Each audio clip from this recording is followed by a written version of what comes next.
ఓం శ్రీరామచంద్ర పరబ్రహ్మణే నమః.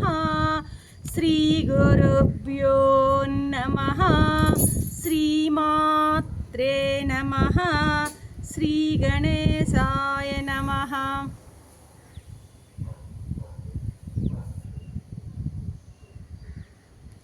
ప్రియాత్మ బంధువులారా, యోగ వాసిష్టం ఉత్పత్తి ప్రకరణము 122వ భాగం. సరే, నిన్నటి విషయాన్ని వింటున్నటువంటి శ్రీరామచంద్రమూర్తికి మళ్ళీ సందేహం కలిగింది. ఏం కలిగింది? మునీంద్ర, మీరేమో చిదాకాశం చిదాకాశం చిదాకాశం అని చెప్తుంటారు. ఈ అధిష్టానమైనటువంటి ఈ చిదాకాశంలో భ్రాంతి రూపం అనేటువంటి ఈ ప్రపంచం ఏర్పడుతూ ఉంటుంది అని కూడా నిన్న చెప్పారు. అంటే ఏమీ లేదయ్యా, ఉన్నది ఒకే చిదాకాశము. ఆ చిదాకాశంపై నీ సంకల్పాలు ఏవైతే ఉంటాయో, వాసనలను బట్టి, ఆ సంకల్పాలను బట్టి నీవు అక్కడ ఆ చిదాకాశం మీద రూపాలు కనపడుతుంటాయి. అవే బ్రహ్మాండాలు, అవే ఆవరణలు, అంతకన్నా ఏలు కేవలం నీ వాసనలు, నీ సంకల్పాలే అక్కడ మీకు కనిపిస్తాయి అని నిన్న చెప్పారు. మళ్ళీ ఏమంటున్నారు? ఆ చిదాకాశం చాలా వైశాల్యమైంది, దాని కింద మీద లేదు అని కూడా అంటున్నారు.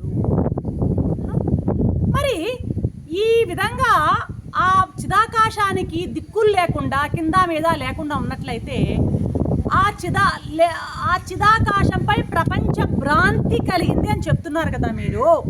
చిదాకాశం కొంచెం క్వశ్చనే కొంచెం ట్విస్టింగ్గా ఉంది. చిదాకాశంపై ప్రపంచ భ్రాంతి కలిగింది అని అంటున్నారు కదా.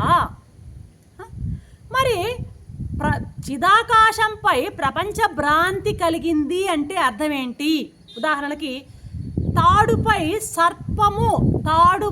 సర్పభ్రాంతి కలిగింది అంటే అర్థమేంటి? తాడు కింద ఉన్నది, సర్పం ఆరోపితమైనటువంటి సర్పం పైన ఉందనే కదా. ఇదైతే మనకు అర్థమవుతుంది బాగా. చిదాకాశం మీద ప్రపంచ భ్రాంతి కలుగుతుంది అన్నారు మీరు. అంటే నేను అర్థం కావడం కోసం చెప్తున్నాను. ఏమని? తాడు మీద సర్పభ్రాంతి, తాడు కింద, పైన సర్పము అనేటువంటి, అంటే కింద మీద అనేటువంటి భావనలు, దిక్కులు ఉన్నట్టే కదా. కాబట్టి అంతేకాదు మహర్షి, పైన కింద అనేటువంటి ఆ భేదం లేకపోతే మీరు అన్నట్టు చిదాకాశానికి, పరమాత్మకి పైన కింద అనేటువంటి భేదాలు లేవు అనేటట్లయితే మనం ఈ ప్రపంచానంతా చూస్తున్నాం. ఇదిగో నేను ఇక్కడ చూస్తున్నా ఈ ప్రపంచాన్ని. అదో పైకి ఎత్తుగా కొండ ఉంది, కిందగా నేల ఉంది, ఆ పక్కన ఎత్తులు పల్లాలు ప్రపంచానికి కనిపిస్తున్నాయే దిక్కులు. ఇదిగో ఇది ఉత్తరం, ఇది దక్షిణం, అది తూర్పు, ఇది పడమర అనేది ఈ ప్రపంచానికి కనిపిస్తున్నాయి. పరమాత్మలో లేవు అంటున్నారు, కానీ ప్రపంచానికి కనిపిస్తున్నాయే. ఏంటి? మీరు ఏ విధంగా చెప్పినా అంటే ప్రపంచంలో మనకి దిక్కులు కనిపిస్తున్నాయి కాబట్టి పరమాత్మ కూడా, ప్రపంచం ఎక్కడి నుంచి అన్నారు? పరమాత్మలోంచే పుట్టింది అంటున్నారు కదా. మరి ప్రపంచానికి దిక్కులు ఉన్నప్పుడు పరమాత్మకి దిక్కులు ఎందుకు ఉండవు? ఎలా చూసినా కూడా మీరు చెప్పే మాట మాత్రం సమంజసంగా అనిపించడం లేదు. మీరు చెప్పేటువంటి పరమాత్మ దిక్కులకి కాలాలకి అతీతుడు కాడు అనిపిస్తోంది. మనం నిన్నే అనుకున్నాం, మనకు రకరకాల అనుమానాలు వస్తాయి ఈ ఎపిసోడ్స్ వినేటప్పుడు అని. మనకంటే ఎక్కువ రాముడికే వస్తున్నాయి. నిలదీస్తున్నాడు మహర్షిని. మీరేమంటున్నారు? పరమాత్మ చిదాకాశానికి దిక్కులు లేవు అంటున్నారు. మరి చిదాకాశంలో భ్రాంతి రూపంలో ఏర్పడిన ఈ ప్రపంచానికి దిక్కులు ఉన్నాయే. ప్రపంచానికి దిక్కులు ఉన్నప్పుడు చిదాకాశానికి పరమాత్మ దిక్కులు లేవని చెప్పడం ఎలా? అదేవిధంగా అధిష్టానం మీద ఆరోపితమైంది ప్రపంచం అంటున్నారు. అధిష్టానం అనేది ఒకటి ఉంది, దాని మీద ప్రపంచం అంటే మీద అన్నప్పుడు ఏంటి? దిక్కులు ఉన్నట్లే కదా. నాకు దీన్ని వివరించండి అని నిగ్గదీసి అడుగుతున్నాడు శ్రీరామచంద్రుడు. దానికి మన మహర్షి గారు ఏం చెప్తారు? ఏదో ఒక ఉపమానం పట్టుకొస్తారన్నమాట. చెప్తున్నాడు, అబ్బాయి నీకు ఒక విషయం చెప్తా విను. కంటి దోషం ఉంది ఒకటికి, ఏదో ఒక కంటికి ఏదో ప్రాబ్లం ఉన్నదన్నమాట. ఏదో ఒక జబ్బు వచ్చింది వాడి, కంటి దోషం ఉంది వానికి. ఆ కంటి దోషం ఉన్నవానికి మామూలుగా ఇలా వాడు ఆకాశం వైపు చూశాడు. ఈ కంటి దోషం ఉన్నవాడు ఆకాశం వైపు పైకి అలాగా చూశాడు అనుకున్నాం. చూసినప్పుడు వాడికి ఆకాశంలో ఏదో ఒక వెంట్రుకల చుట్టుకున్నట్టు కనిపించింది. ఎందుకంటే దోషం ఎక్కడుంది వాళ్ళలో, వాడి కంటిలో ఉన్నది, ఆకాశంలో లేదు. నిజంగా ఆ వెంట్రుకల చుట్ట వీడి కంటిలో ఉన్నటువంటి ఆ లోపం కారణంగా వాడికి ఆకాశంలో ఒక వెంట్రుకలన్నీ కూడా చుట్టుకున్నట్టుగా, బాగా వెంట్రుకలంతా కూడా చుట్టుకున్నట్టుగా వాడికి వెంట్రుకల చుట్టలాగా కనిపించింది అనమాట. అలాగే తత్వదర్శనం లేనివాడికి కూడా కంటి రోగం ఉన్నవాడి లాంటి వాడే. తత్వాన్ని చూడలేని వాడికి, అద్వైత భావనలు లేని వాడికి ఆ ప్రపంచం మీద బ్రహ్మాండాలు కనిపిస్తాయి. అద్వైత జ్ఞానము తత్వదర్శనము ఉన్నవానికి ఆ చిదాకాశం మీద ఏమీ కనపడవు.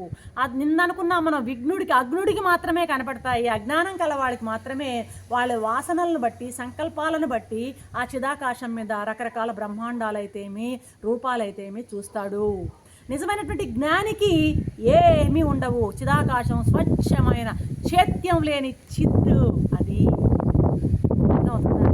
ఇప్పుడు కాబట్టి ఏంటి, కంటి దోషం ఉన్నవాడికి ఆకాశంలో వెంట్రుకల చుట్ట కనిపిస్తోంది.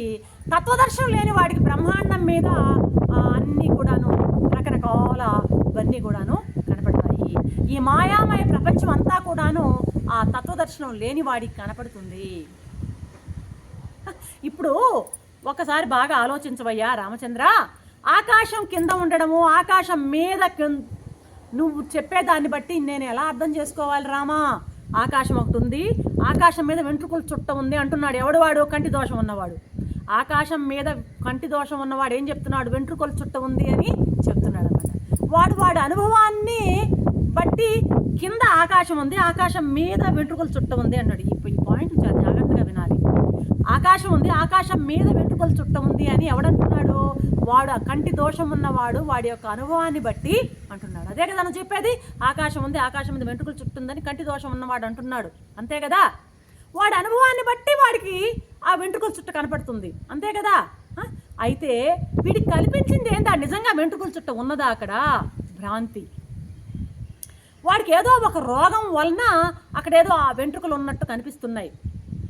అసలు నిజంగానే వెంట్రుకల చుట్ట ఉంటే, ఇక్కడ మనం బాగా మనసు పెట్టాలి, నిజంగానే ఆకాశంలో వెంట్రుకల చుట్ట ఉంటే అప్పుడు మనం అనుకోవాలి ఆకాశం కింద ఉంది, వెంట్రుకల చుట్ట మీద ఉంది అని.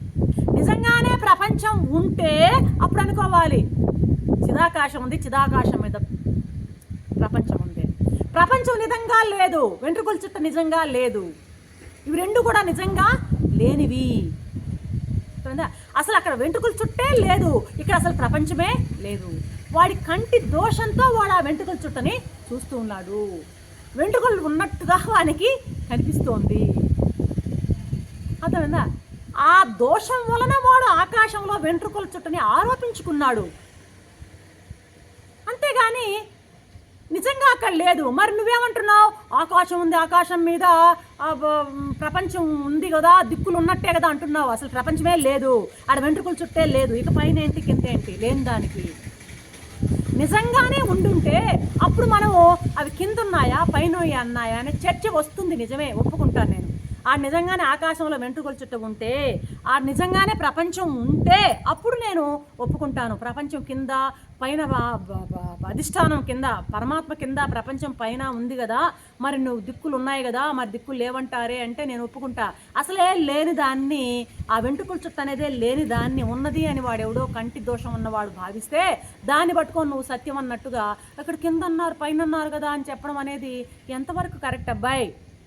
పరమాత్మ ఆధారం, ప్రపంచం ఆధేయం అనేది మనం ఎప్పుడు చెప్తాం? నిజంగా ప్రపంచం ఉంటే, వెంట్రుకల చుట్టు అనేది ఒకటి ఉంటే అప్పుడు ఆకాశం మీద వెంట్రుకల చుట్టు ఉంది అనవచ్చు. ఆడ నిజంగా పరమాత్మ మీద ఒక ప్రపంచం అనేది ఉంది అన్నప్పుడు కింద పైన అని చెప్పొచ్చు. అసలు ప్రపంచమే లేదు, ఆ వెంట్రుకల చుట్టే లేదు. కాబట్టి ప్రపంచం సత్యం కాదు, అసలు ప్రపంచమే లేదు. అటువంటప్పుడు కిందేంటి మీదేంటి రామా? ఎట్టా చెల్లుతాయి నాన్న ఈ మాటలు? చెల్లవు. కాబట్టి పరమాత్మలో దిక్కు భాగం అనేది లేదు. నువ్వేమన్నావు? ప్రపంచం ఒకవేళ పరమాత్మలో లేదంటున్నారు మీరు, ఈ ప్రపంచంలో ఉంది కదా దిక్కు విభాగం. ఆ తూర్పు పడమరలు ఉత్తర దక్షిణాలు అన్నీ ఉన్నాయి కదా దిక్కులు. మరి పరమాత్మ నుంచి ప్రపంచం అంటున్నారు కదా, మరి ఇక్కడ ఉన్నాయి కదా అని అంటున్నావా? పరమాత్మ దిక్కు విభాగం ఉంటేనే కదా ప్రపంచంలో కూడా కనపడుతుంది అని నువ్వు ఇంకొక క్వశ్చన్ వేసావు.